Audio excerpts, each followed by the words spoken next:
Again, this is great. And this time, and what's exciting about this is that our Discord members can actually join in the comment section of our live stream directly from Discord. So if they want to chat in that live streaming channel, we'll see it on the comment section. Oh, shit. Really? Yeah. Oh, I don't think I knew that when you said it. I was like, oh, they'll be able to like have another chat when we're chatting on here. That is cool. Yeah. And anybody who leaves a comment on any platform, it's going to go to Discord. Oh, wow. Okay. That's awesome. Yeah. I was just waiting for people to figure that one out. I don't know who's joined us yet, but we're just getting started. Glad everyone could be here. The last episode of Dualistic Unity Raw is online and available for everybody in podcast or video form. If you'd like to join us on Spotify or Apple Music, you can catch it there. Yeah, and it is fucking raw. Oh boy, this is gonna be fun. Rocking some boats full of ego. It's gonna be a fun ride, to say the least. Yeah, and I just want to say quickly that we're both fully aware that enjoying rocking boats is an egotistical thing. We get that. We're understanding that it's the ego that's involved in all of this, but we don't take it so seriously that we want to cause harm to people. When we say rocking boats, we mean it in a more of a nudge, know what I mean, kind of way, where it might seem a little annoying unless you actually know what we mean. And if you don't know what we mean, I don't really give a shit what you mean, we'd ask you. That's an interesting response. Why don't you give a shit? We have time, let's talk. What I'm saying to you is that our intentions aren't malicious. When we say rocking boats, we really are just trying to engage in conversation that's going to be mutually beneficial for everyone, the audience and the person involved in the conversation as well, which is why we love having guests on the show. It's so much fun, but we are going to try and have more guests with vastly differing opinions come onto the show at some point. It'd be nice to have the opportunity to chat with people who claim to be channelers or claim to be clairvoyant, for example. That would be a great conversation, because it's not to say that they're not, but I would be very, very curious to know whether or not that's just another egotistical concept, or if it's actually something that they are intuiting, that's something that they're actually experiencing as kind of a flow state, and what comes from that. Yeah, I don't have as much experience with channelers and things like that as you do, as Ray does.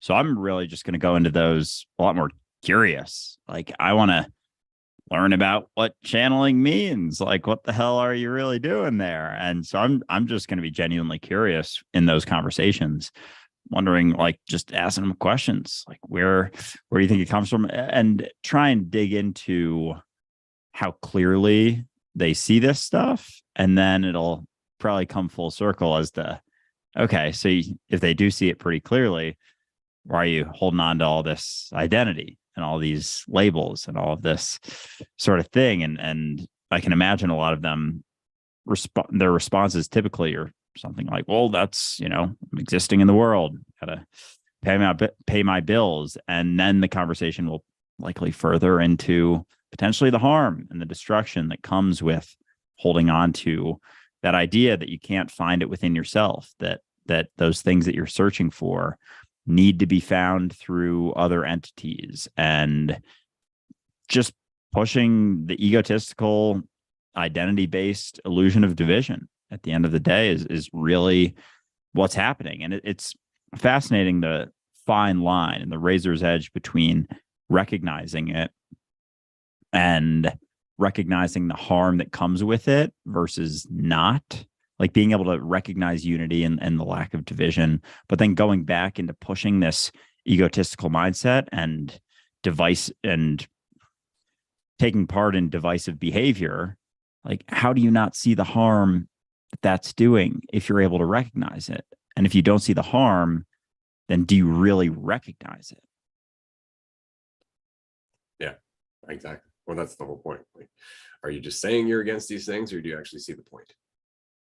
Right? Are you saying that don't do that because it's against the law, or don't do that because there's a reason it's against the law, which is that you're causing harm? Right? Is it from self-awareness, or are you just trying to be righteous? Right? And I just want to take a quick moment here, because we can do this now. Somebody just said, this is Jesus and you're no longer forgiven. And I just wanted to say, I wasn't asking. And secondly, Mary. Mary just said, hello, Andrew and Ray. It's great to have you with us, Mary. As you can tell, we are firmly in the live streaming groove. I'm still learning how to use the human word noises, of course, but this is our new routine. This is what we're doing full time. It's great that you could be here. Thank you. Yes, Mary, welcome. Long time no chat. It's great to see you here. Yeah, this is where we're at right now, having a lot of fun with it. A lot of fun. I was talking to a couple people, texting, DMing, whatever, just asking how things are going with after quitting my job. And I haven't felt a twang of fear or worry or nervousness in any way, shape, or form about this pretty big jump into quitting our jobs and doing this full time. It's like it was such a seamless transition into, it's almost like for so long, for the last year and a quarter, we've been almost like suppressing this coming out. Like, and by this, I just mean being able to do this all the time, talking about the things we want to talk about without so much of a filter, I guess. And so I haven't even thought for a second about my old job or afraid of the lack of security. But at the same time, people will talk about this who leave corporate America and go into doing their own thing, being entrepreneurial, that, yes, you're leaving that sense of security of like getting a paycheck every 2 weeks, but it's not actual security. Like, this to me seems way more secure. Like, everything we do is for it. And obviously we're just starting, so things are beginning to pick up in a sense, but we're able to control in a way, at least our output and what we're putting into it and the energy that we're giving into this, that before was very much hindered by the energy that we had to put into the other things. We were only able to put, 30, 40, 50% of our energy into this, sometimes a lot more if I was just like, fuck it with my job, I'm not paying attention today.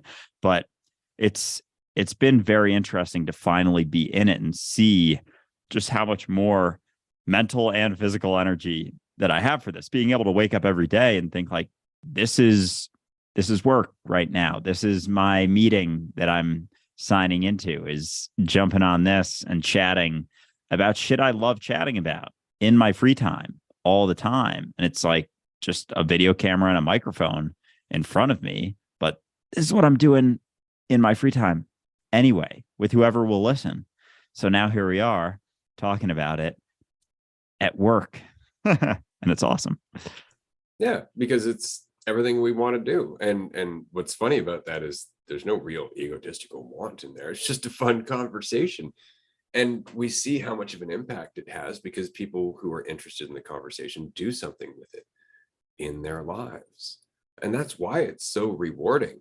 It's so much more rewarding to me than life coaching was, because with life coaching, there's a certain degree of connection that happens between you and the client, which is fine to some degree, but often that connection ends up being codependent.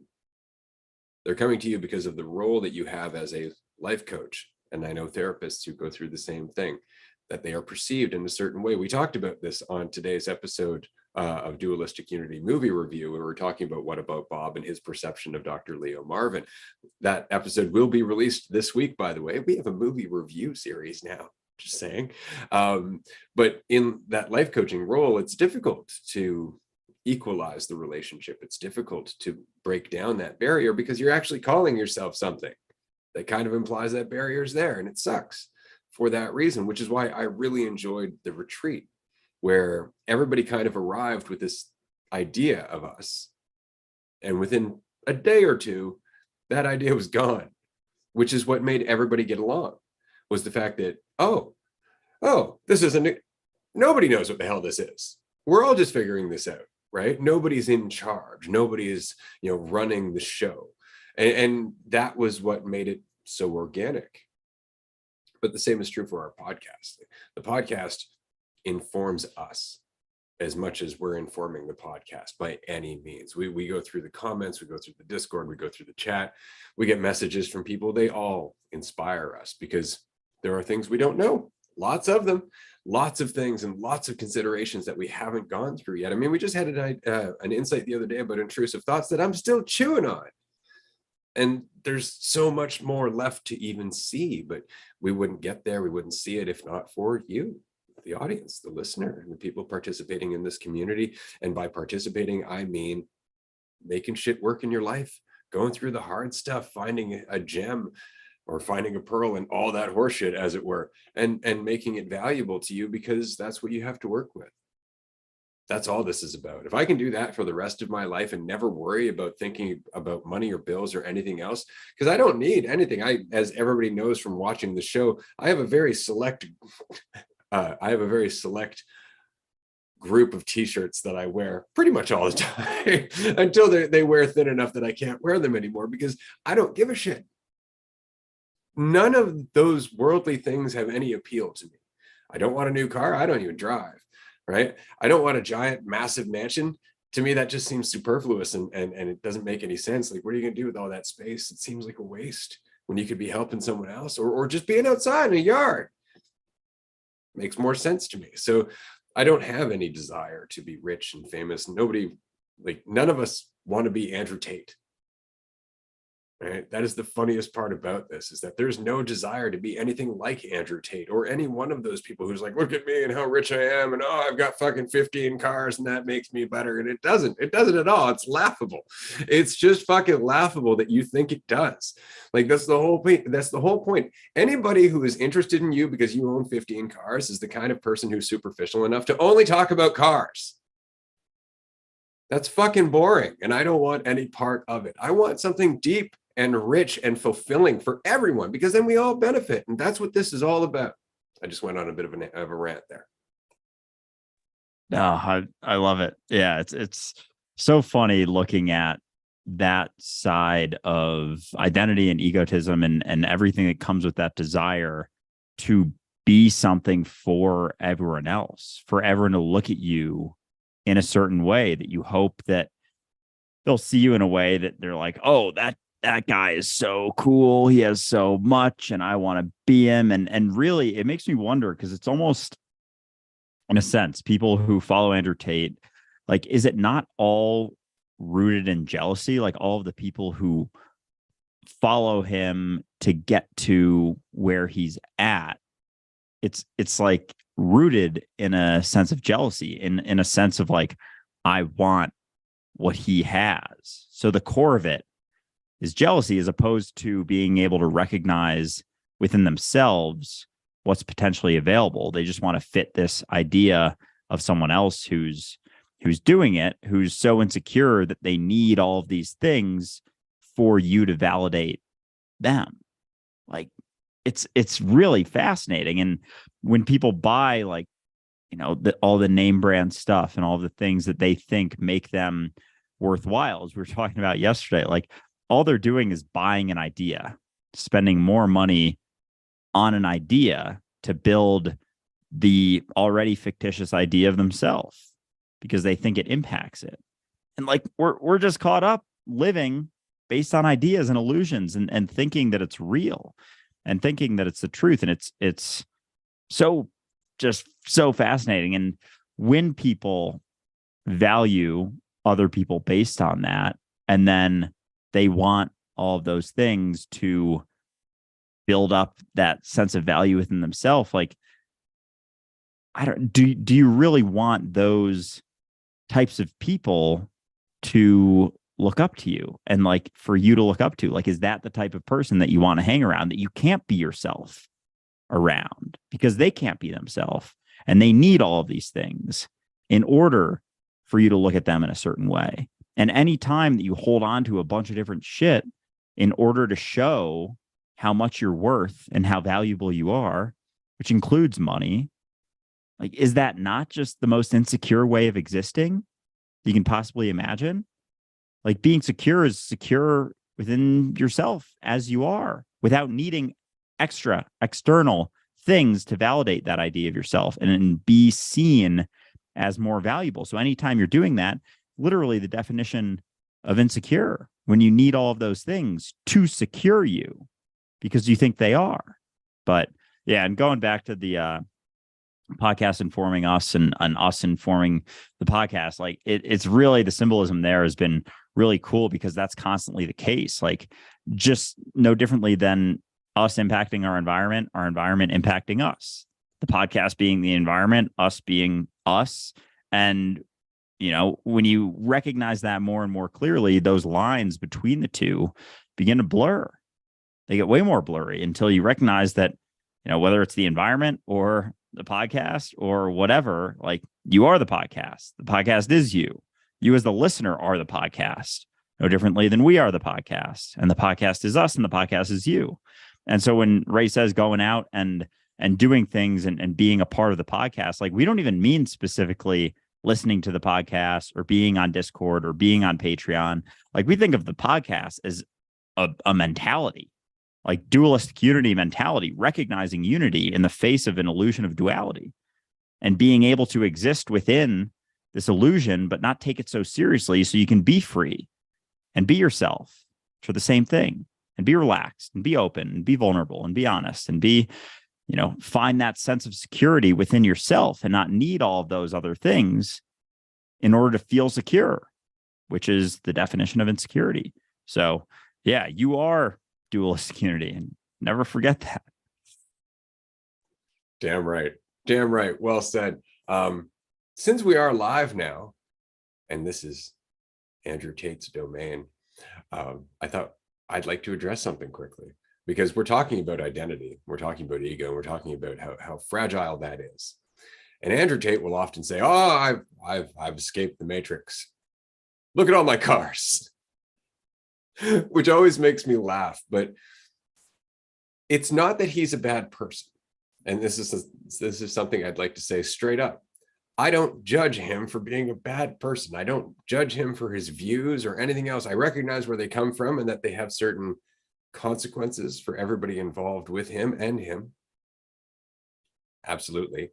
But to judge him for that would be nonsensical. It wouldn't do anything. It's what everybody else is doing in the face of him. Oh my God, you're threatening everything I'm about. He doesn't threaten anything that we're about. But it's important to recognize that there are consequences to the way that he looks at things. Like, he will say, "I'm not chauvinistic," right? Or I'm not a misogynist.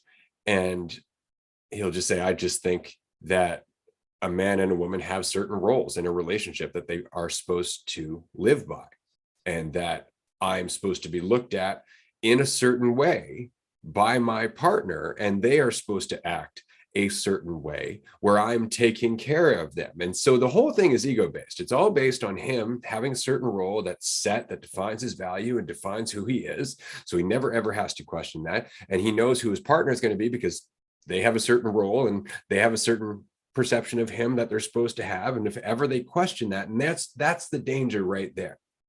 Because at first you're like, "Oh, that sounds lovely. He's just willing to protect the woman, like the men of old, that kind of thing." But he will say straight up, the man owns his wife. And the danger there is, so long as you're abiding by his perception of how you are supposed to act and how you're supposed to perceive him, as long as you're living within that role without question, you're good. Guaranteed, he'll lavish you with gifts, all the egotistical shit that you want, just to keep you happy so you don't change. As soon as you change, though, as soon as you start to poke outside that role, you start to ask questions that he's not comfortable with, or you, God forbid, change your perception of him as a man, as a provider, as having the value that comes from that identity, you watch that anger come.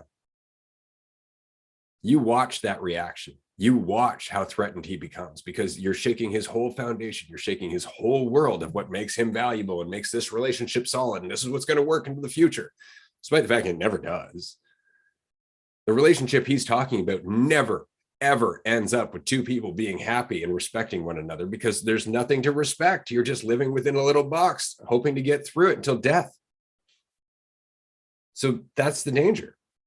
It's not necessarily that he's a toxic individual deliberately. He just has a perception that is rooted in his own insecurity. It's rooted in his need to feel secure and valuable and have a set role that everybody looks to and has a certain perception of, basically respect. That's desperation. That's not strength.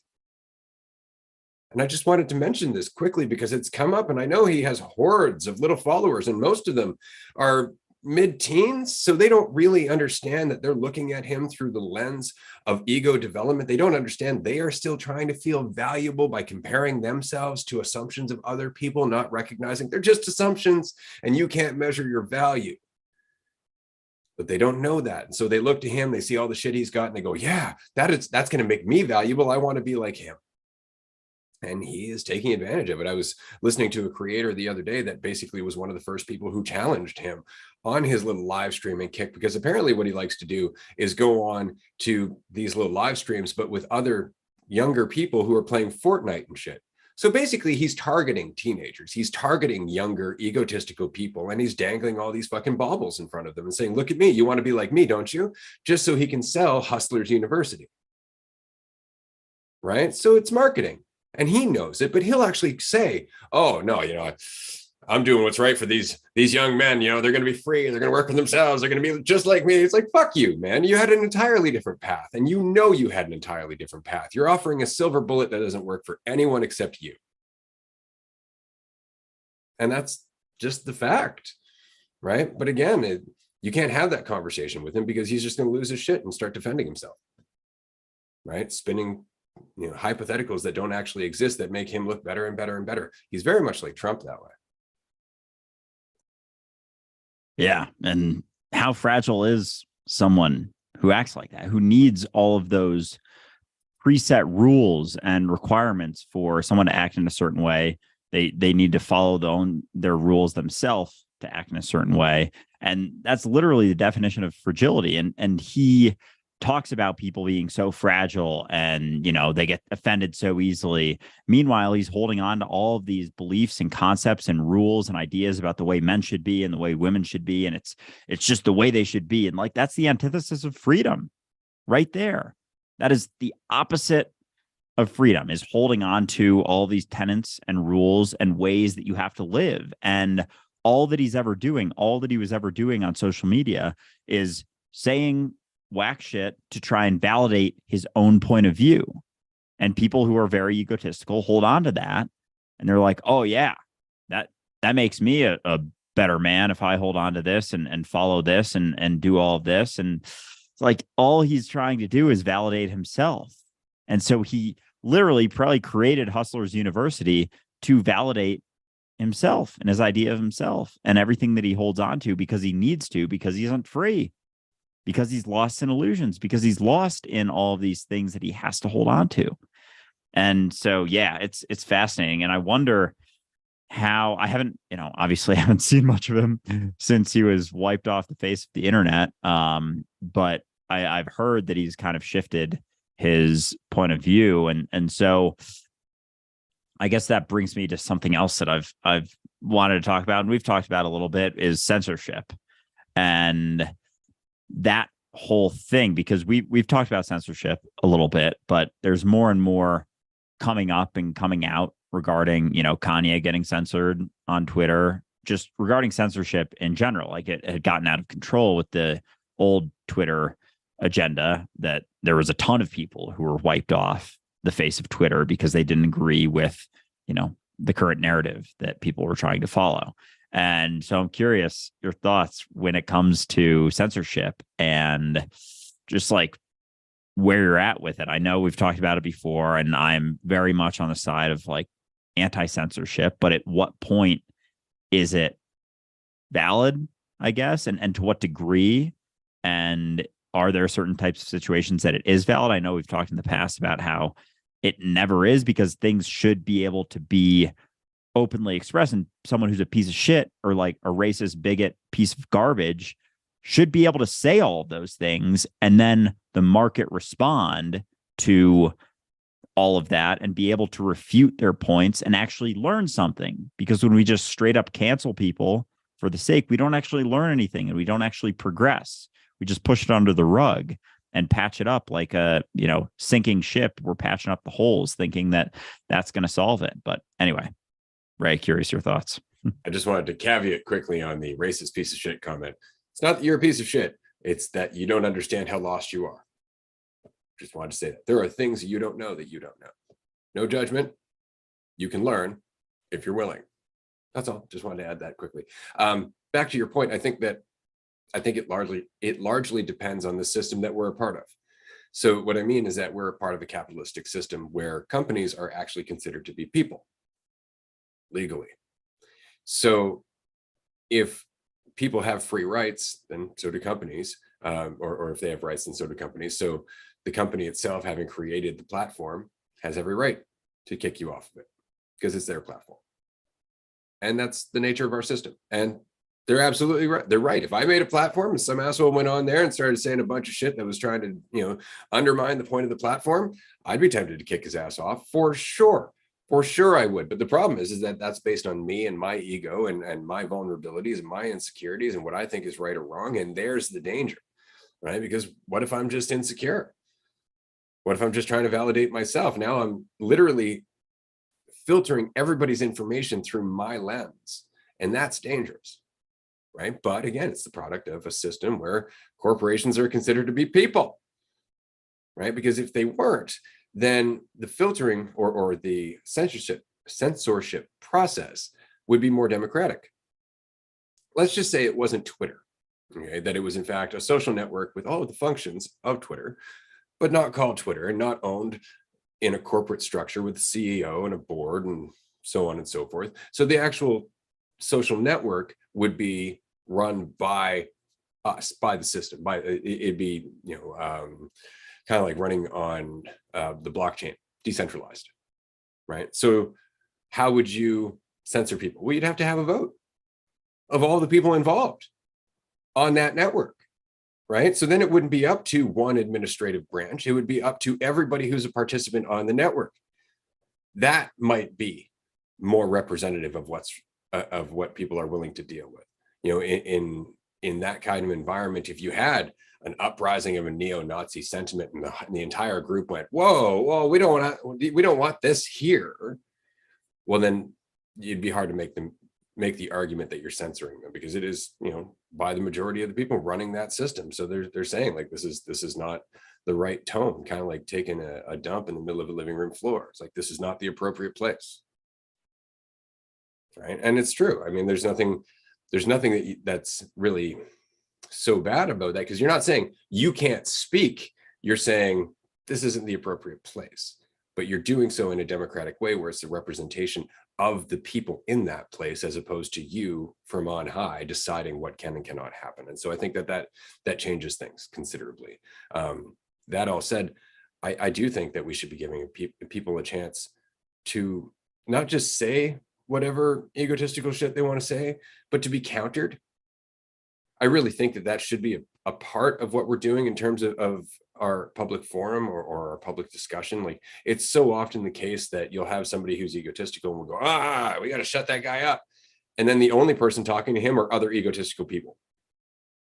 So that small cell starts to grow, right? And nobody's addressing it anymore because it's growing in the shadows.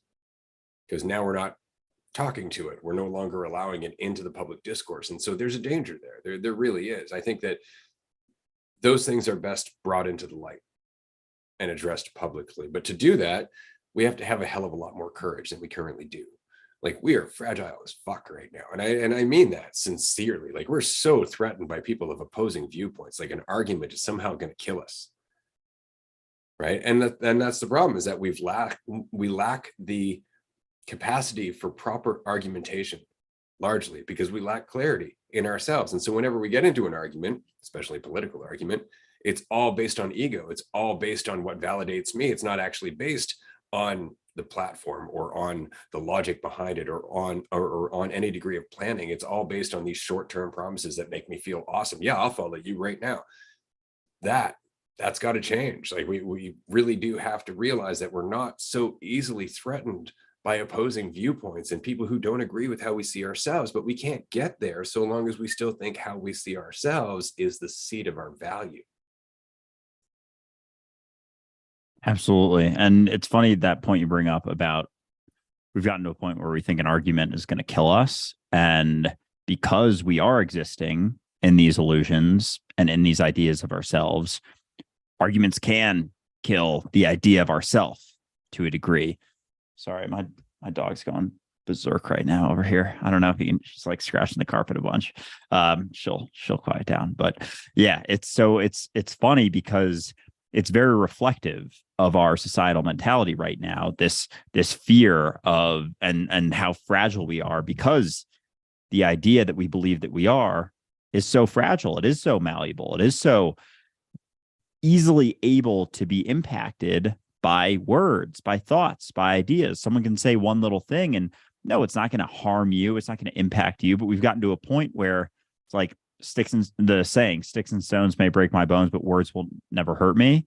Like words are starting to hurt people so much because we're existing in ideas and illusions and all of those things. And when I like your point about the vote for everyone to be able to have a say and a vote in what happens on these platforms, and unlikely to happen on our current platforms. But again, you never know.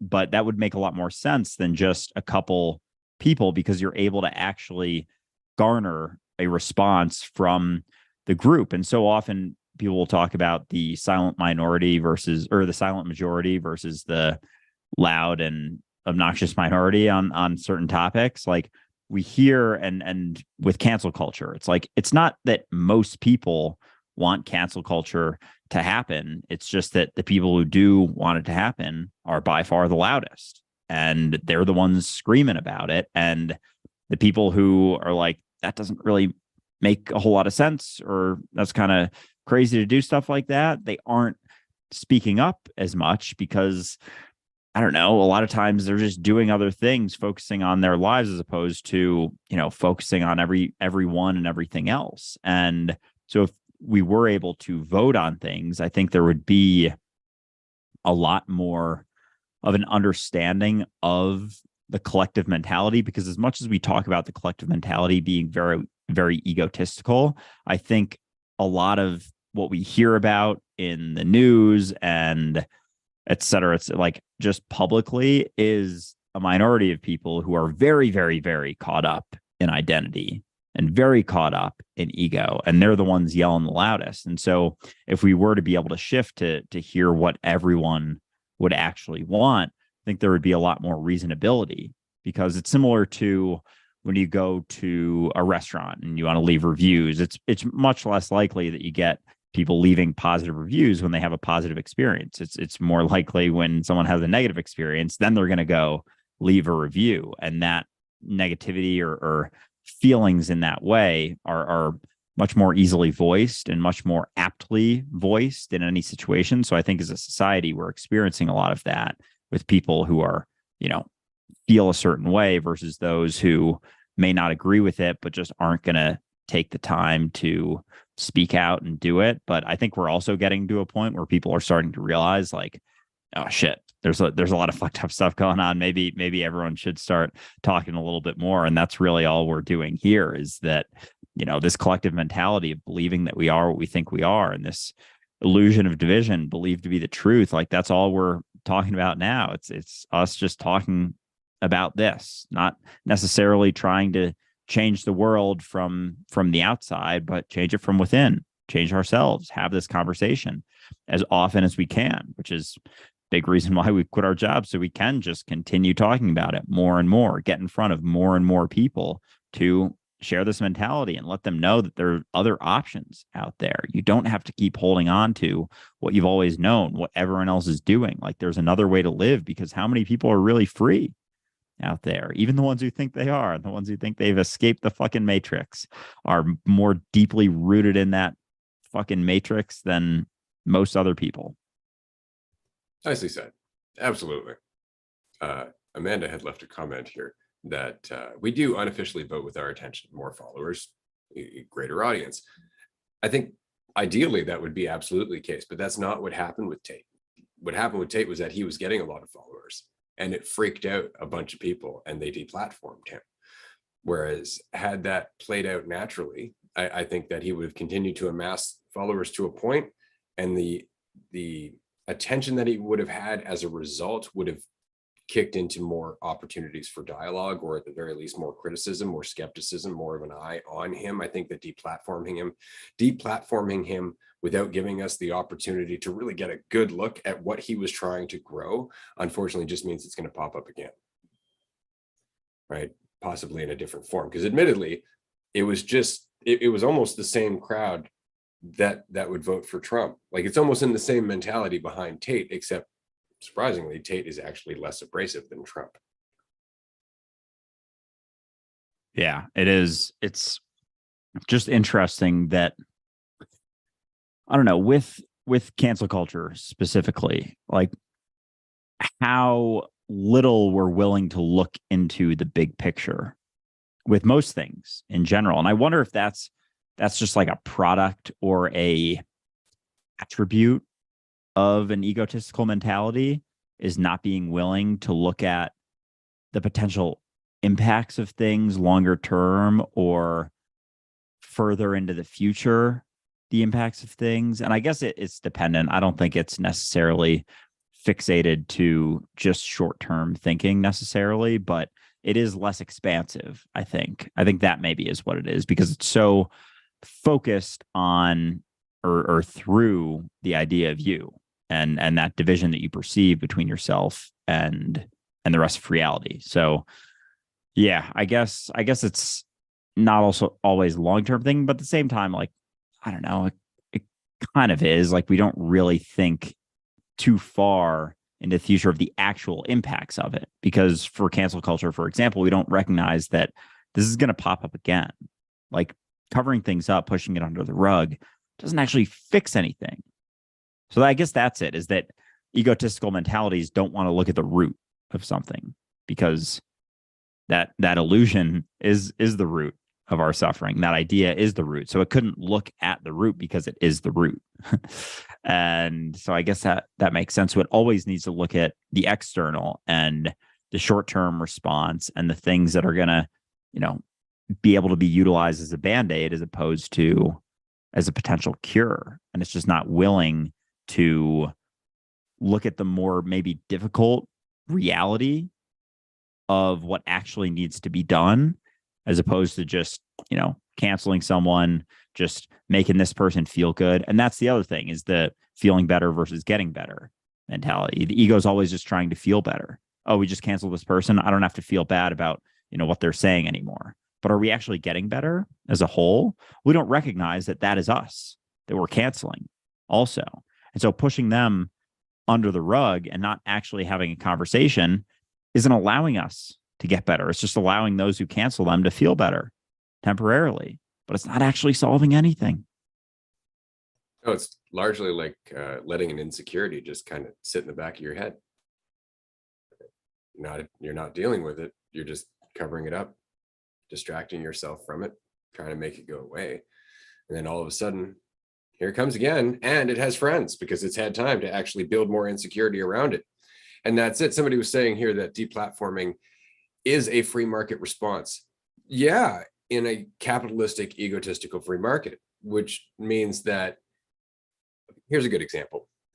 In this economy, which is largely based on you thinking that you lack something, so you'll buy more stuff and drive the economy, Jesus would be deplatformed. Right? And you have to remember that it's not just the people with the toxic messages that are a threat to this system. If we're deplatforming people based on a free market response, then we're deplatforming them based on how well they're helping the buying cycle, which is terrifying if you think about it. If that's what's dictating whether or not people have a voice, whether or not they're able to sell ads on a platform, that's a problem. And that's very much my point. You say it's a free market response, but it's not. It's very much the response of the CEOs of those companies, which are not representative of the people who use those products. So you say free market, but that's not democracy. We don't actually have a free market, and we haven't for a long time. If that were the case, you wouldn't have heard the expression too big to fail. Right? We don't have a free market. We subsidize the economy all the time. All the time. And it's based on what we want and what we don't want, what drives the economy and what doesn't. So that argument that the market should dictate who gets to talk is, unfortunately, it doesn't make any sense, because then you're always going to have a conversation that is geared towards what drives the market and not necessarily what's best for humanity. And I understand there's a certain degree of people who think that whatever drives the market is the best for humanity, but we lived a long time in peace without ever having dollars because they weren't always around. So I think quality of life is largely more important. And I think that if we're going to deplatform people, that it should be the result of the community that's deplatforming them, and not some CEO at the top who's trying to make sure that he gets his $1 million golden parachute. Yeah, to think that deplatforming is a free market response it's like the opposite of a free market response. Deplatforming is literally based on someone's limited preference about how they think something should be. It's thinking that your subjective opinion about something, it's like good and bad. Is good and bad objective? No, of course not. Like for literally anyone. So to think that you could base a decision off of someone thinking someone is good, someone is bad, and one person, it's like a free market is the market deciding. A couple of people deciding at the top is not the fucking market. Like market is the whole thing. and for free market, it has to be the response that is garnered from it. Like a free market response would be like people, and that part's interesting, I think. And I did want to talk about this more, because the free market response would obviously, I guess if there were a vote, it could be a free market response, but eventually the free market plays out itself based on the collective decision making. So say, for example, someone's super racist in a small town and they own a pizza parlor and they don't let people who look a certain way eat pizza there. Free market response would be people stop going to that pizza parlor. Eventually, they can't support it anymore. They shut down. They're out of business. That's free market response to it. And I'm curious, in this situation with social media, with someone like Andrew Tate, obviously the pizza parlor example is much more of a vacuum, I guess. It's a much smaller sample size. So with someone like Andrew Tate, I think people aren't able to see the free market response to that because we don't give it enough time to play out, in a sense. Like I think a free market response to Andrew Tate may take years, if not decades. But the benefit of allowing that to play out, obviously it's super fucking toxic, and there are significant repercussions to a mentality like that just flowing through the universe for an extended period of time. But at the same time, if it is an actual free market response over the course of, say, 10 years, that eventually people just recognize the hostility and the consequences of that type of mentality, that mentality begins to get worked through and begins to actually go away, as opposed to just getting swept under the rug. But I think people with this mentality, the short-term thinking, aren't willing to give it enough time. Also, because they don't recognize that they're God. They don't recognize that they're eternal. They think that they have a limited amount of time to exist and don't recognize that they've always existed and always will. And so there isn't such a strong amount of short-term egotistical thinking when it comes to fixing problems, which rarely even get fixed. They just get pushed under the rug. I think to some degree, there's a problem with the way our social media platforms work as well, because it didn't matter how many times I held down the screen and went not interested on an Andrew Tate video. They kept popping up, and they kept popping up because the social media algorithm is actually geared towards engagement and hitting you with things that are going to make you go, what? So you stay there for a second, right? And I think that that's largely a problem too. One thing I do like about TikTok is that the algorithm can be very helpful in some ways, where it's like, hey, you've been interested in hip exercises. Have you considered your knees? And all of a sudden now there's a video about knees, and you're like, sweet, I didn't know that at all. And it helps, because it's going based on what you're interested in. But I think at the same token, because there is still largely the focus on advertising dollars, that the algorithm is very much geared towards controversial content as well, things that keep you engaged. And unfortunately, because of that, the normal free market response on a social media platform would be just everybody hitting not interested and not seeing him anymore. Right? Because then he just kind of fades away into the darkness as a result of us voting, as Amanda said, with our interest. But at the moment, that vote is being outweighed again by free market capitalism. It's being outweighed by the needs of advertisers and the needs of the economy, and the fact that our quality of life is still second in line in terms of priority.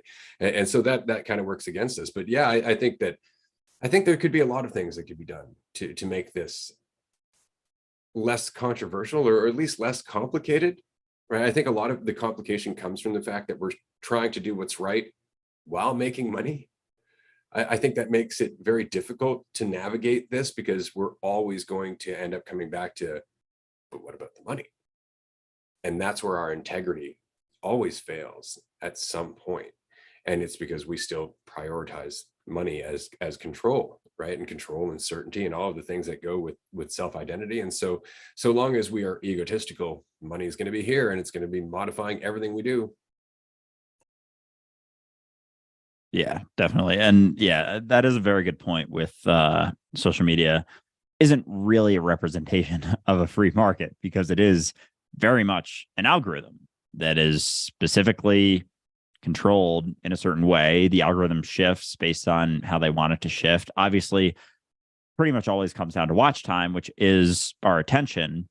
But, there are tweaks that can be made, videos that can be shown, videos that get suppressed, because it isn't actually a free market. So it makes me wonder, like, a free market response to something that isn't really a free market, like how that would play out. And I think in the broader scheme of things, it would play out that the social media platform wouldn't be used as much. But and which we see, like social media platforms very much have life cycles. Like Facebook is the oldest right now. I haven't been on Facebook in a very long time, besides checking out Dualistic Unity Facebook page. And like one group that I was in for a little bit, and then Instagram, and then TikTok is the newest, and they all sort of go through cycles, and they need to evolve and be semi-responsive to the feedback that they're getting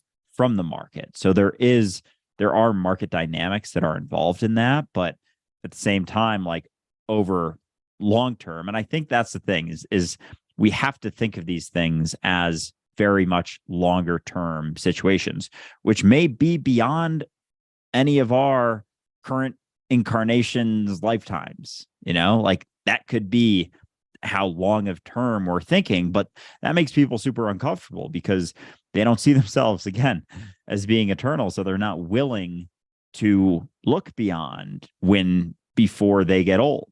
They want things figured out now. And so we're willing to settle, and we're not willing to look at things clearly. We're willing to settle with what makes us, or for what makes us feel a little bit better in the short term, and boost our idea of ourself, as opposed to figuring out like what we could actually change, because inherently we don't see ourselves as the world.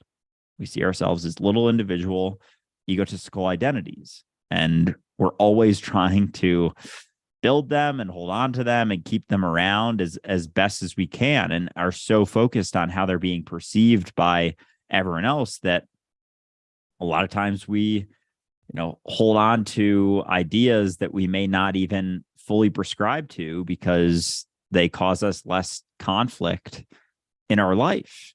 And I think that's one of the things I'm excited about us getting into, is some more controversial topics, because we don't have so much that we're afraid of anymore. Obviously social media platforms, we're at the mercy to a degree of them, but at the same time, we have so much going on outside of those that it's like, if they want to do shit, like, it is what it is. But yeah, a lot of people are afraid to voice what they really think because they don't want to be seen in a certain way by other egotistical identities. And it's fascinating just to see a world that exists entirely in illusion that they believe to be the truth. Yeah, I agree. I think the danger of deplatforming is the fact that what happened with Andrew Tate and even Trump was they just went to their own social media network, where now they're in an echo chamber where nobody's questioning them, right? So what's the chances of somebody going with a questioning attitude finding any traction whatsoever in a conversation? Almost nothing, and no support, which means that they're not going to likely leave a comment at all.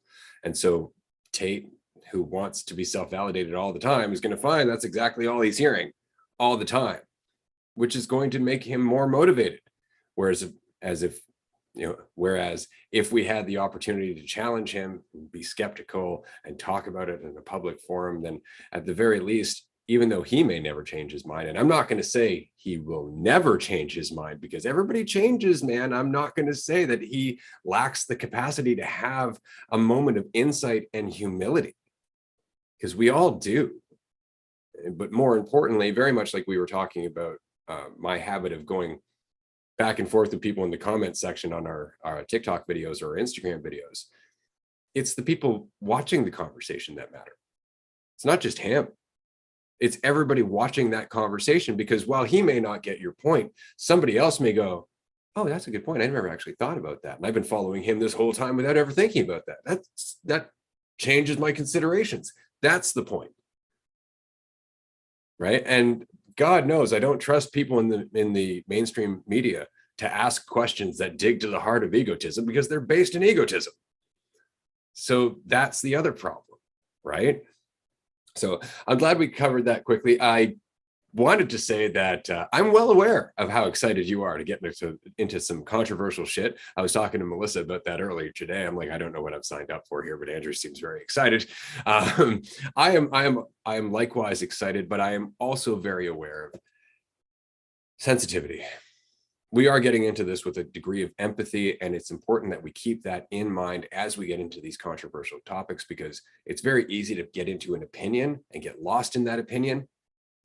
The opinion is not the important part. It's the clarity that helps the opinion come to be and then gets questioned again. So we tear it all down and start over again. Like, that process is the point. And I want everybody to know, as much as we're going to start getting into some more dicey conversations, the intention from season 1, episode 1 is no different. We are not trying to settle on an answer.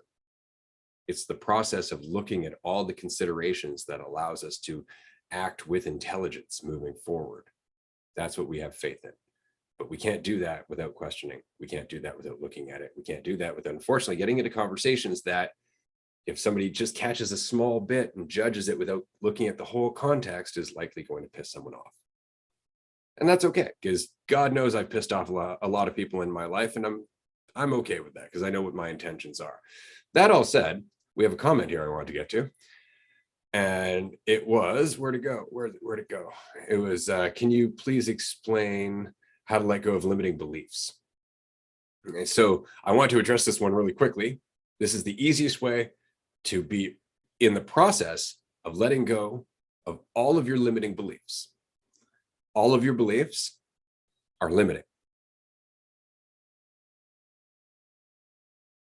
There it is. I like it. Yeah, I'll get into that in a sec, but I did just want to, regarding the controversial stuff and everything. And I think one of the best parts about all of it is sort of the root of everything that we do, which is questioning our idea of ourselves and not holding on to our idea of ourselves, which is built upon opinions and whatnot. So as much as we may get into some stuff, we're not holding on to it so closely.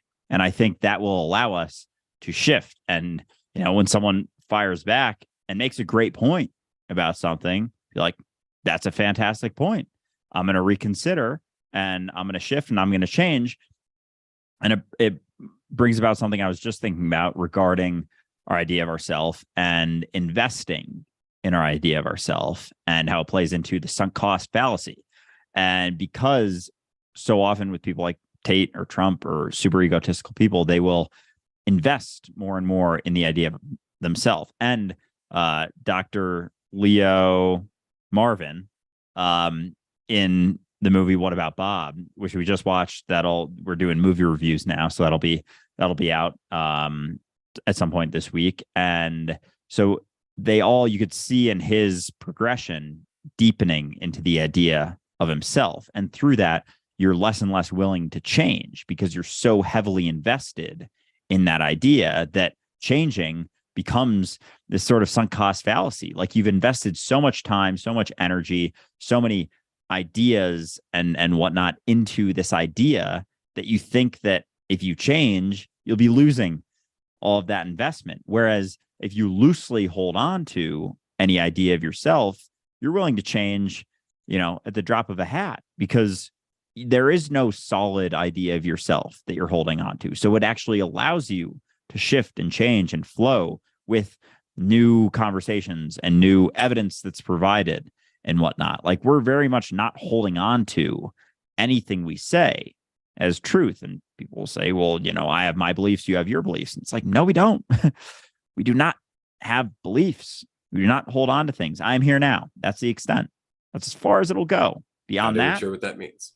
Exactly. Whatever the fuck that means, whatever that statement is, it's just words at the end of the day. But to even say that I'm a human, that I'm Andrew, like, it's very much questionable. That might be one of the most questionable things that I've ever heard. But so as you hold on, as you deepen into the ideas, it becomes a sort of investment. And I think people get caught up in that sunk cost fallacy, and they aren't willing to shift and change, to the point that we see changing your opinion as a weakness. And it's one of the biggest strengths you can ever have, the willingness to be super high and mighty on an opinion and then be like, you know what? I was wrong, or there's new things that come out and I have a different opinion now. But people, because we fear change and uncertainty and like discomfort, we think that someone else changing their opinion or changing their personality or whatever it may be that was never actually solid to begin with, and our idea of them was also not them ever, we get uncomfortable. And so we push back when people begin to change and think differently and change their beliefs or thought patterns or whatnot, because it changes our environment. And that makes us uncomfortable. That makes us uncertain about our reality. And that's what we try and avoid like the plague, is that uncertainty. But going back to limiting beliefs, getting back in, I just wanted to toss that stuff in there with investment and sunk cost fallacy.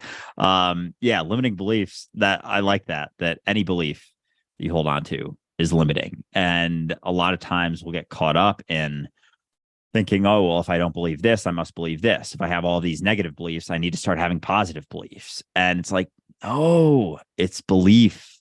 It's the root of it that no one wants to look at, because we live based on illusions, based on ideas, based on concepts. We don't recognize that the belief itself is the issue. It's not about having more positive beliefs. It's not, because if you say I have these limiting beliefs, usually people portray that in a negative light. They're like, I don't think I'm good at this. I think negatively about this. I don't respond to people well. I'm not confident. We think of those as limiting beliefs. But the funny thing is, saying I'm super confident, I'm a great speaker, I'm an amazing, boyfriend or girlfriend or husband or wife, those are also limiting beliefs, because they're beliefs. The opposite of a limited belief is an unlimited belief, not another positive belief. But limiting beliefs always gets this negative connotation. And so we think we have to counteract that with positive beliefs. But recognize it's limited beliefs is the term. So any belief, as Ray said, is limiting, is limited. The opposite of limited is unlimited, which means no belief. An unlimited belief is like an oxymoron. That's not a thing. Belief is limited. So you want to end the limiting beliefs that you have about yourself. Recognize that you don't know. There are no beliefs that could possibly define you. And as some of the, you should check out some of Ray's most recent clips on his social media, because he talks a lot about recognizing that you can question those things. And the more you question them, the more actions you take, despite all of the previous actions that you've ever taken and all of the patterns that you've gotten into in your life. Even if you make a tiny little shift, it allows you to experience an entirely new environment. And through that new environment, you see new possibilities. And all of a sudden, those limited beliefs, you see other options, and they aren't the only things you're seeing anymore. And you begin to shift, you begin to change just by taking the littlest different approach to something, making the littlest different change in your environment, in your decision making, in the things that you do on a day-to-day basis. Changes everything, and they snowball upon themselves and build momentum out of that pit that you feel like you're in. Nicely said. Yeah, it's so important to just recognize that whatever it is you're holding on to, it's probably going to do you more damage than good, as long as you're holding on to it. And I'll say this admittedly, and this is something that I don't think we've ever gotten into, but so when the transgender conversation started happening, I found myself in the odd position of being on the opposite side to society. And normally I'm about as liberal as it gets. Like, I'm about as accepting as could possibly be, but I was really having a problem with this because I've never considered gender to be self-defining. And it's because I grew up with all kinds of toxically male people that immediately I'm like, that's the dumbest idea.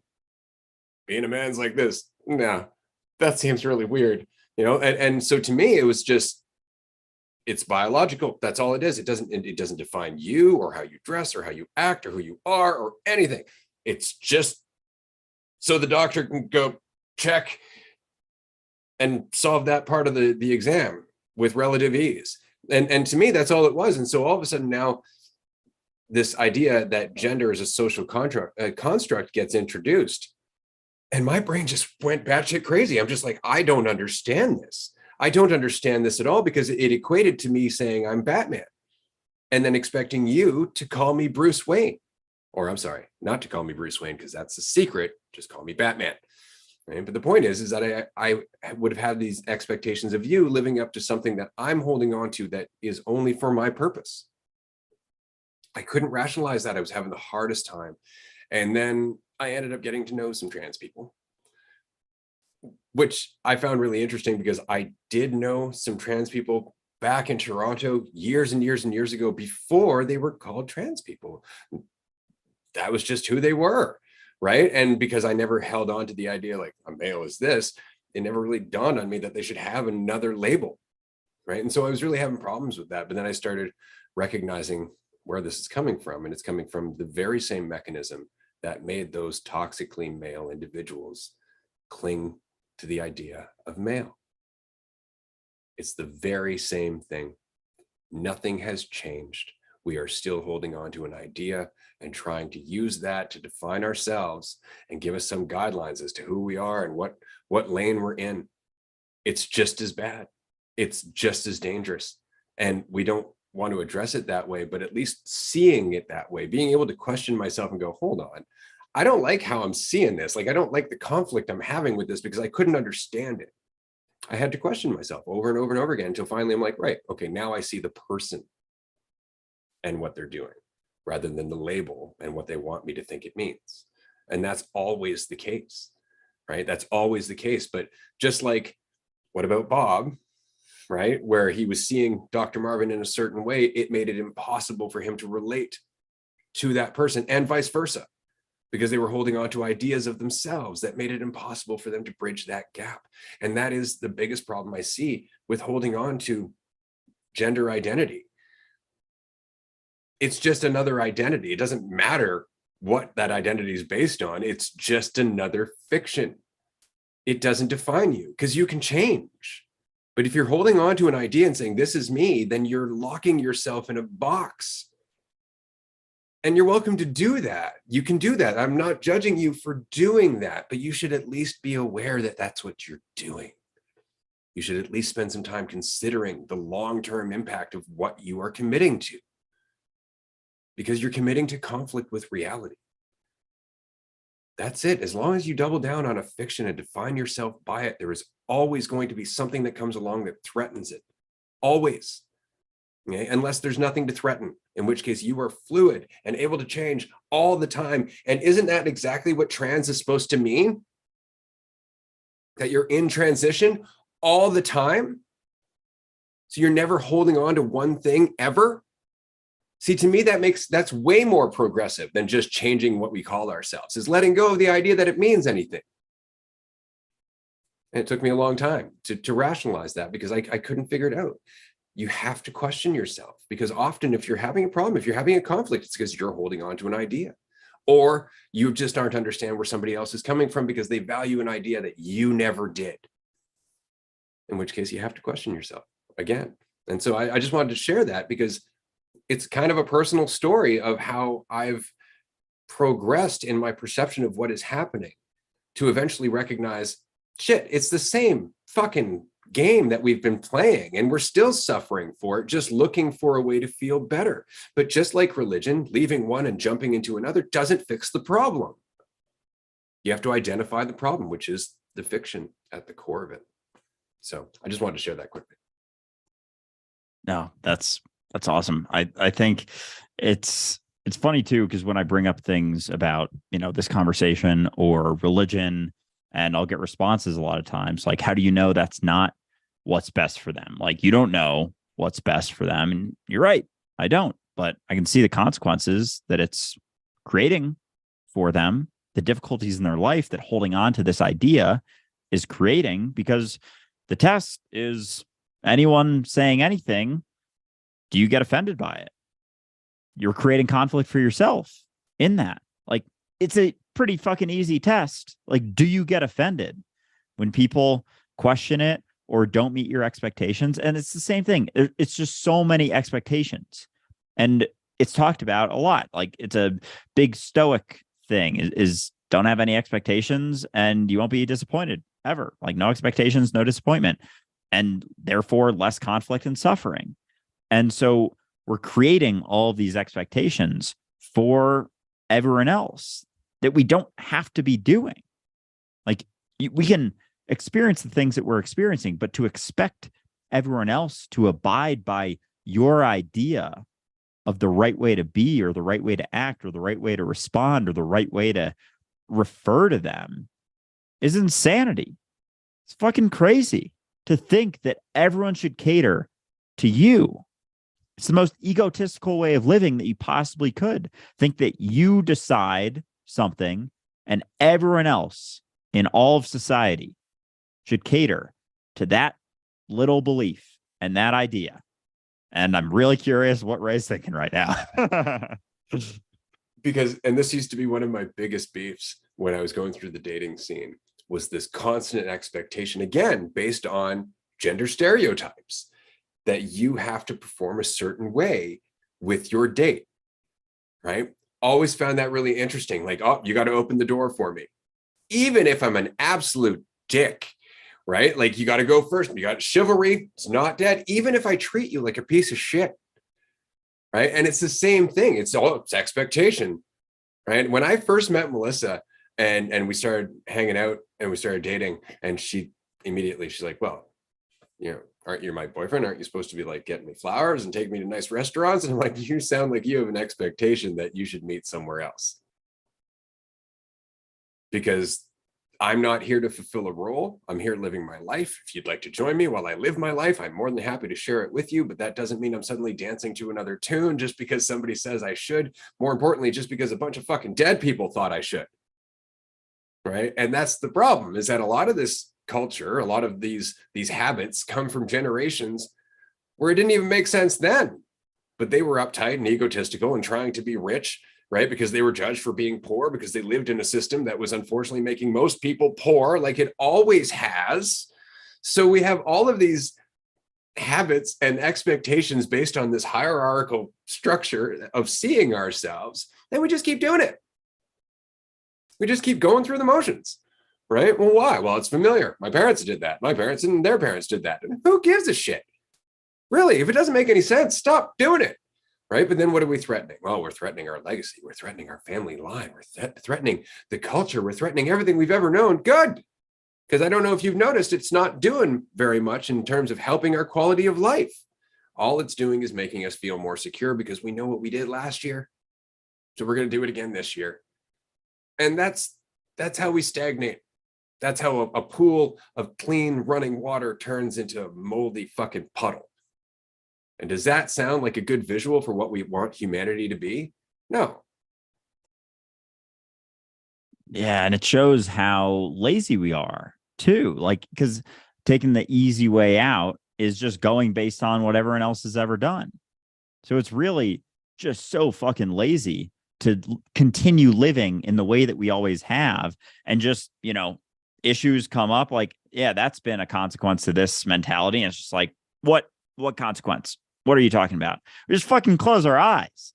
Like, God damn, it's fascinating. And with the expectations, I love talking about this because it's a lot of fun. And because a lot of pushback I get is in talking about religion. And, sometimes I poke fun at it because it's fucking ridiculous. Really. It's absurd. It really is. When you're able to take a clear look at it, it's insane. It's absolutely insane. And when I start going on a rant like that, people get super uncomfortable. And they're like, what? No, how do you know? How do you know? You don't know anything, just like any of us. I'm like, yeah, I'm not the one settling on answers. I'm the one questioning all of them. It's like, okay, well, I have my beliefs and you have yours. No, I don't. I don't. And so when I'll say that, I'll get pushback and be like, you don't know, like it may work for them, whatever. And it really is the pushback that I get is from a expectation that you shouldn't question beliefs, that you shouldn't act in a certain way. I'm not expecting anyone to do anything. I'm just pointing out the absurdity. It's not personal. It's not personal at all. I'm just pointing out you're believing in made up bullshit. Yeah, but don't talk about religion or politics. Exactly. Because God knows we might grow. And that's the same thing. That's the laziness coming up again. It's like, we could talk about this. It's going to be uncomfortable. It's going to be difficult. Or we could not. And then everything's just going to stay the same and get significantly worse because we're not talking about it. Like, that's what it comes down to is the shifts and changes that could be possible are only ever possible through talking about it, through having conversations. That's always been for all of eternity how things have shifted and changed and things have happened is people questioning the status quo, being like, hey, maybe there's a better way we could do this. You're like, oh yeah, what's that? It's like, well, I don't have an answer right now, but I can see the consequences of this bullshit that we're doing. It's like, well, yeah, that sounds like a lot of work. I'm just going to keep doing this and try and get to the top of this shit pile. Like, oh my God. Like the laziness mixed with the expectations is absolutely fascinating that we have in our society right now. I wanted to read this comment because I love it. I fall under the trans umbrella, but I don't define myself by that identity. I just see it as another way to customize my avatar and express myself. I'm content with my reproductive organs, but I have a preference with the way I'm perceived and present myself. I'm curious in your opinions of it. Would you say that I'm still holding on to identity and belief? I think that identifying as trans is just like identifying as male. I don't think that there's any difference. I think that people are going to perceive a difference based on what they perceive about themselves, what they need to perceive about themselves, right? So if you were to say, hey, I'm trans, I would give you a blank stare because it would take me a second to realize that means something, right? Because it doesn't. It is, as far as I'm concerned, all you've done is kind of given me a clue as to how you see yourself. And that's just fine. But the danger is in holding on to that. The danger would be like if I said, hey man, how's it going? And you went, that's not how I identify. And then you ended up in conflict and so on and so forth. That's the danger. And it's not like that's a bad thing necessarily, but it is going to continue to cause frustration and tension and stress and resent between you and I based on a concept. That's it. Right. So to me, it's like any other label, use it, have fun with it. Fuck, do whatever the fuck you want. Like, as far as I'm concerned, this is our game, man. We can do whatever we want, but it's how serious we take it, like whether or not it's worth tearing ourselves apart, whether or not it's worth dividing ourselves. And I think that it's such a shame, because I truly believe the entire intention behind identifying as trans is to blur those lines, is to bring us closer together, to get rid of that false dichotomy, so that way we can all recognize that we're not these fucking labels, right? And I think that's the point, and it gets lost in egotism, right? Where there's lots of people who are like, yeah, that is the point, that's exactly what I want. I just want to be myself, and have other people go, yeah, you're not an idea, be whatever you want to be. That's beautiful. But just as much as there are people who see that, there are people who are like, no, this is a label, and it's just as important as everybody else's fucking label. And if you don't respect it, you don't respect me. And there's this big fucking thing that happens as a result. And it's because of where it's coming from. It's coming from that sense of lack. It's coming from that desperation. It's coming from that idea, like, I just got to hold on to something, and this is going to make my life better. And it never does. It never does. So as with any concept, self-concept especially, hold it like a baby bird, right? Be willing to let it go. Don't clutch it, right? Because that's what's going to cause harm to you and the poor bird, right? Like, it's not, concepts are not meant to be truth. They're only meant to help communicate a perception that we live through, or a perception that we're exploring. That's all. And it's meant to change as we do, right? But as soon as you start holding on to it, that's when that conflict happens. That's when all of a sudden you're a metal post in the middle of a river. You're not moving, you're not flowing, and all you're doing is getting hit over and over and over again, because you're not willing to adapt, right? So that's it. I don't think there's anything wrong with using a label for yourself. It's just how committed you are to it being the truth. Absolutely. I think that's a really important thing to point out with any time that we get questions about what someone thinks they should do. We're not giving you an answer. We're not telling you that one thing is a right thing to do, one thing is a wrong thing to do. There is no right or wrong thing to do. It comes down to, are you willing to experience the consequences that may come from holding on to this idea, this illusion, this concept as being the truth? So there is no right or wrong way to go about it. If you want to hold on really tightly to a concept, like, it's on you. I'm not going to experience suffering because of the conflict that you're creating. In reality, if someone comes up to you and calls you, the wrong thing based on your own preferences for how you would like to be called, like, you're the one experiencing the consequences of holding on so tightly. So there is no right or wrong. And that's the thing in all of these conversations that I feel like we would benefit from shifting away from the black and white, right or wrong type mentality. Like, oh, this is the right way to do things, and this is the wrong way to do things. Like, there's nuance to everything. And it really comes down to your experience. Like, are you willing to experience the potential consequences of holding on to it? And if so, like, have at it. Continue to do so. But it goes for really anything that we experience, be it, a way that we label ourselves, be it an opinion, be it anything. Like, for people with opinions, that have very strong opinions, that becomes a sort of identity. They think that this is the right way to do things. And so they go throughout the entire world basically trying to push everyone to believe their opinion and explain their opinion and validate their opinion. And it's not that it's right or wrong, but they're going to experience a lot of suffering along the way. And if they keep pushing that opinion and they say they're not experiencing suffering, like, all right, go for it. It's not a right or a wrong way of existing, because there is no right or wrong way. It comes down to you. It comes down to your experience and what you're willing to go through in your life. Is all it ever is.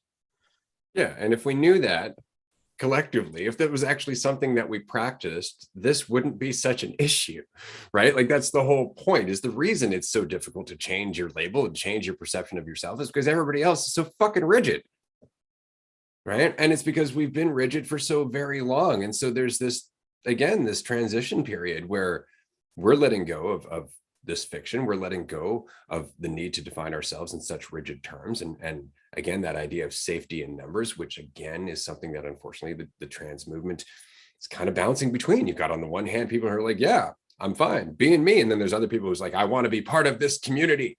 And that becomes self-defining, safety in numbers again. So all of a sudden there's that identity that starts to fuck with us, right? So no, there's nothing wrong with any of this. It's just, it takes time for us to change our mind collectively. The outliers always lead the pack, and they're always judged as a result of doing so. And that's what's happening. But the outliers are a mixed bag between people who have been driven to the into the extreme based on their life, versus people who have willed themselves there based on their intention to be free.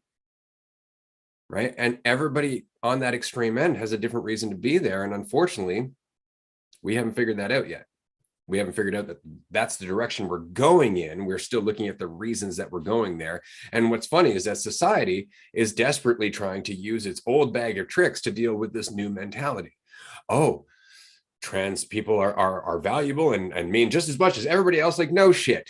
Really? Did we really need to go there? Like, human rights, they're still human. Nothing's really fucking changed at all. But now all of a sudden it's like, if you're dead naming them, that's a crime. Holy fucking shit. What? Like that's like, if I use the wrong pronoun, that's a crime, that's assault, just because I didn't understand. Like, are we in any way trying to encourage a dialogue or understanding or empathy or anything? Because I guarantee you there are a shit ton of people out there that if you tell them they use the wrong pronoun, it's a crime, they're going to go out of their way to use that wrong pronoun. And they should, because you're oppressing them. This is the problem with the system. It doesn't understand. Force doesn't work. We're an organic being. We have to move organically. It's very much like the difference between the intelligence that it takes to build a house with an architect versus the intelligence at play when a forest forms. Right? The intelligence at play is adapting to each and everything as it's growing. Whereas the intelligence that builds a house looks at it in the future and says it's going to be this, and there's no adaptation because it's just a set plan. It's not intelligence in motion, right? And so that's the point, is that if we're going to live as anything, as a species on this planet, it's intelligence in motion.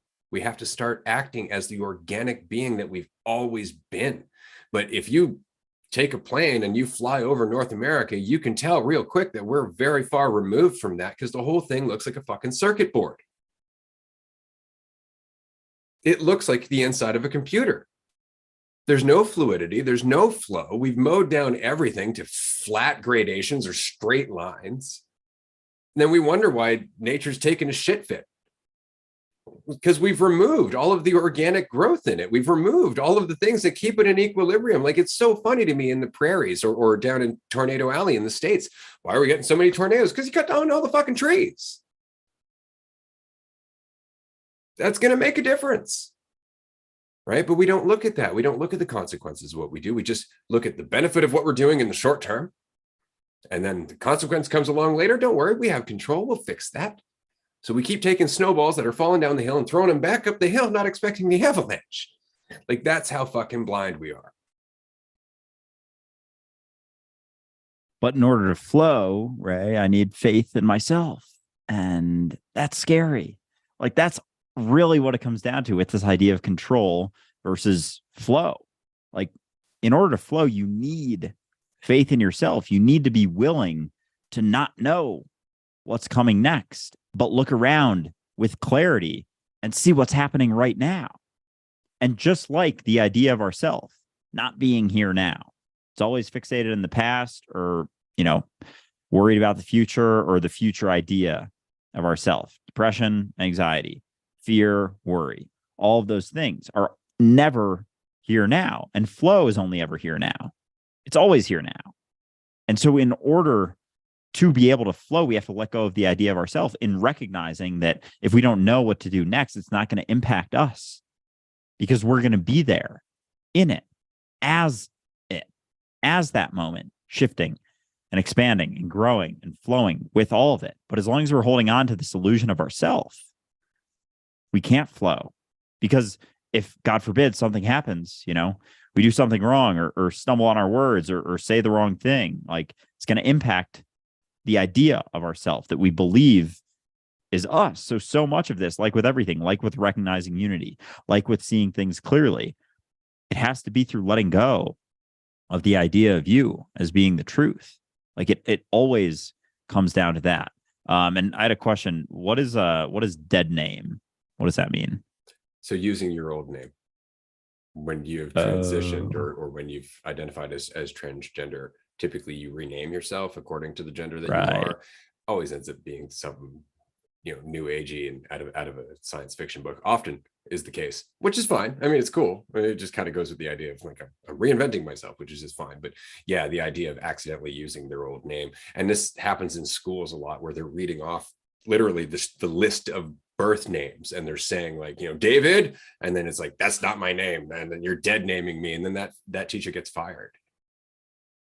Oh yeah, no, it's getting to the point now where that is the case. I wanted to read this quickly in response to the person who actually asked the question. They just said, that makes sense. I don't take any offense when people misgender me, nor do I take it too seriously. I've grappled with this question for some time. Thank you guys. I really appreciate your response. The wrong pronoun thing being a crime is too far in my opinion. And I really wanted to say that I appreciate you bringing it up. I appreciate you entering the dialogue, because again, like it's a touchy subject, and we're trying to get into these conversations with the intention of being empathetic and finding that middle ground with everyone, because that's really what the point of this is. I don't want to tell anybody that they're right or wrong. I just don't want them to walk into a wall not understanding that it's there. Right. And so that's really it. It's really coming from a place where it's like, there's no judgment. I just want to make sure you're okay. Right. And so that's very much where we're trying to come across, or where we're trying to come from. And I just wanted to say, I really appreciate you having the courage to even venture into the comment section and talk to us about this, because again, it's a touchy subject, and I appreciate you being here. I did want to mention very quickly that we are going to be wrapping up here on this second episode of Dualistic Unity Raw. This will be available as a podcast episode later in the week, so you can watch it or download it there. You can listen to it or download it there, or you can watch it on YouTube or Twitter or any of our social media accounts after the fact.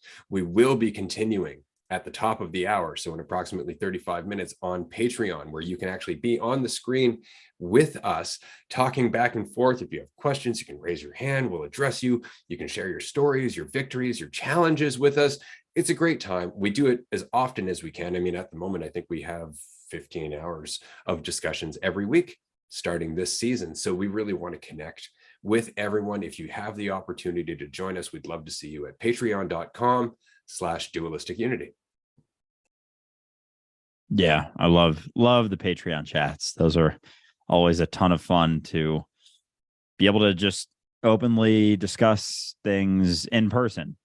I like it so much more than just having to look in a chat and be like, oh, what is this person asking? Like being able to actually have legitimate conversations. But going back, I also appreciate you bringing up these questions, and they are touchy subjects, and we do our best to dance around them, and we have no ill intent whatsoever by any way, shape, or form. Like anytime we talk about these topics, be it, the trans movement or pronouns or bigotry or racism, and talking about them, we're not trying to make anyone frustrated or uncomfortable. We're doing our best to keep everyone's best interest in mind and the long-term understanding of consequences that will be experienced from holding on to identity as truth. Like that's all it ever is. Like we are, as much as it's, fun to rock boats, like we were talking about before, and people who hold on to illusions very tightly, be it in any way, shape, or form, not the least of which being religion, one of my favorite boats to rock. But even with religion, like when I've had the time to explain things in depth to people in my life who get frustrated when I post about things, they're like, oh, you know what? That makes a lot of sense, because I'm able to explain it from a point of view that's like, I'm not trying to be hostile. It's just sometimes it comes off that way, but I'm really not trying to be. Sometimes to cut through bullshit, you just have to be kind of stern and get riled up sometimes, which I do, because I'm fucking human too. Like everything I do isn't perfect. Like a lot of the shit I do, I look back and I'm like, yeah, I probably could have done that a little bit differently, could have portrayed it in a little bit different way, but you learn from it and you grow from it, and you don't beat yourself up for it. You just move forward and change and shift. and do it differently next time. There's no use in dwelling on it, because all that does is reinforce to you that you're the type of person who does that in the first place, and that it's probably going to repeat itself. And that's how it goes. And so it goes in reality. But even, with any of these topics, even religion, like, we're really not trying to, our initial, like, our primary reasoning is never to make anyone frustrated or angry. It's just to allow them to recognize the consequence in holding on to it. The first consequence being getting frustrated and angry and uncomfortable when someone talks about a certain thing that goes against or spits in the face of what you believe and hold on to be the truth. Like, our primary reasoning for any of it is never with any ill intention whatsoever. We recognize that that's us doing that, trying to help ourselves, literally help ourselves, because parts of ourself are very much caught up in illusions and they believe it to be the truth. And through those illusions, they are unable to recognize that we are them. And that's another primary consequence, is the division that it creates through holding on to identity. All of the identities that we talk about, race, gender identity, religious identity, all of it cuts you off from recognizing the wholeness and completeness and eternity that you are, the infiniteness that you are. And without all of those concepts and beliefs and ideas and stories that you hold on to, there isn't so much division. There isn't so much of an idea of you that could get offended. You experience less consequence through recognizing that, all of these things I've been holding on to aren't actually the truth. All of these things that I thought were making me so much more secure were actually making me inherently insecure. And, I don't actually have to hold on to them. There is another way to live. Andrew and Ray are just like talking about this stuff, that there is another way to live.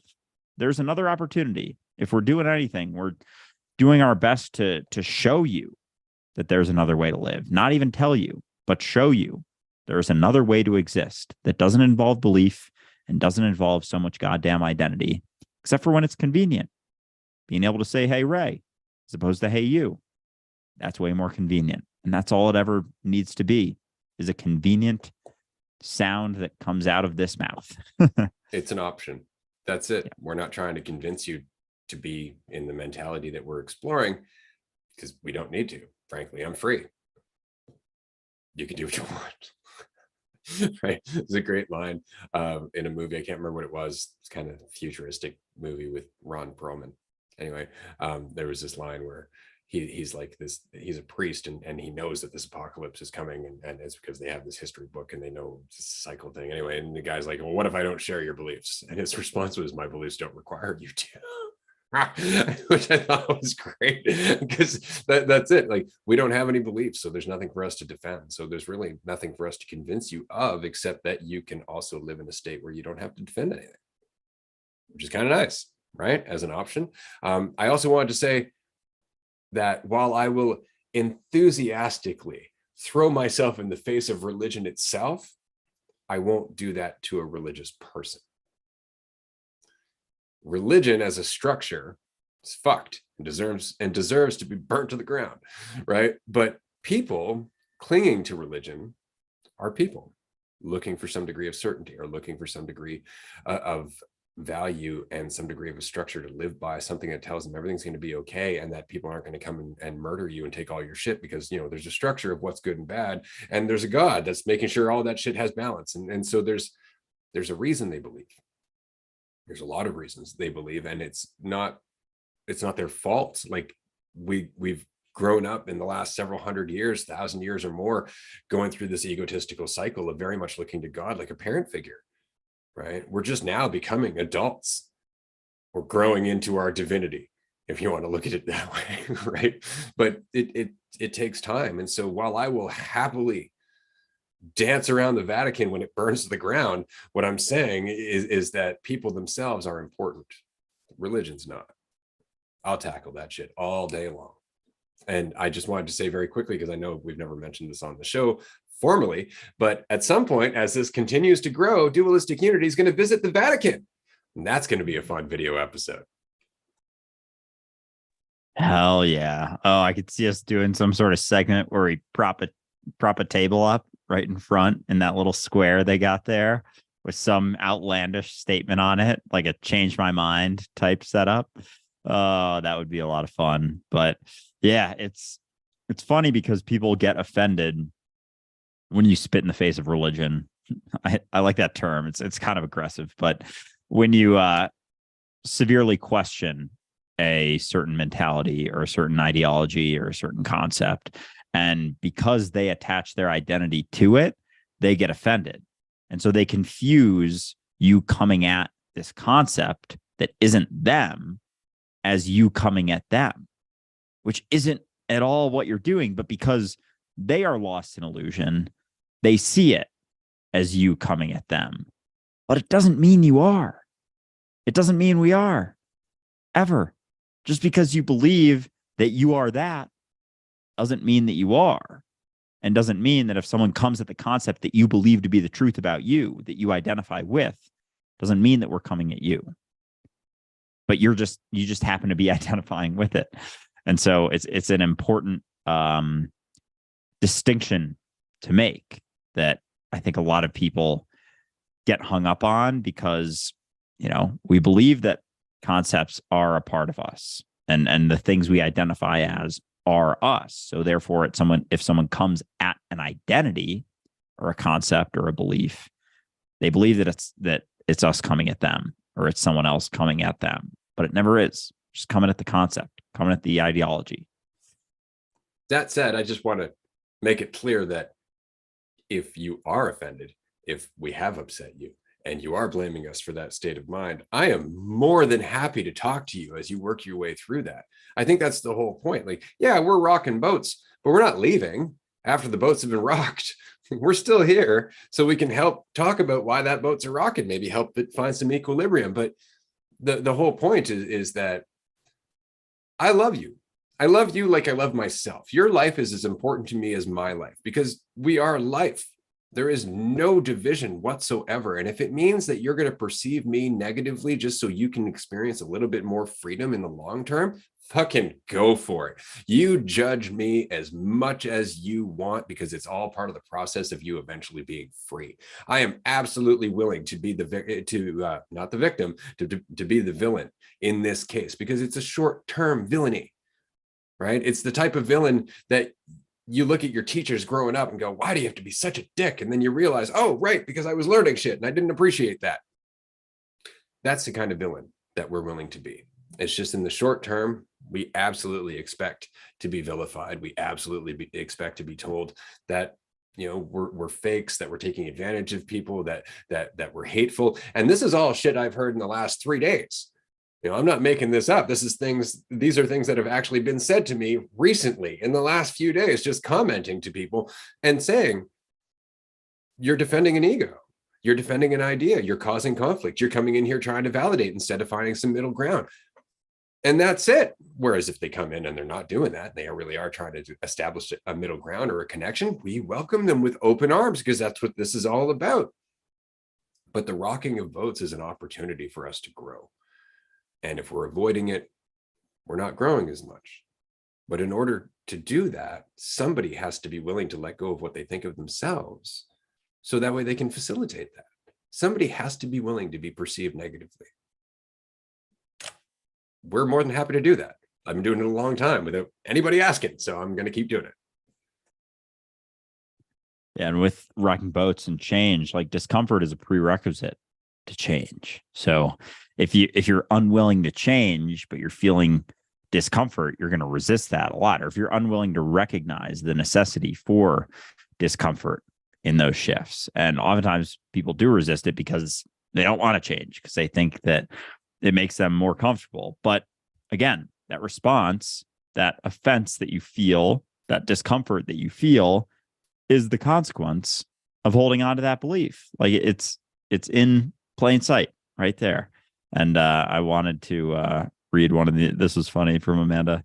On the visit to the Vatican, we should all dress up as Jesus, LOL, the Jesus Return Tour. It's so funny with like the whole idea of the second coming of Christ. Like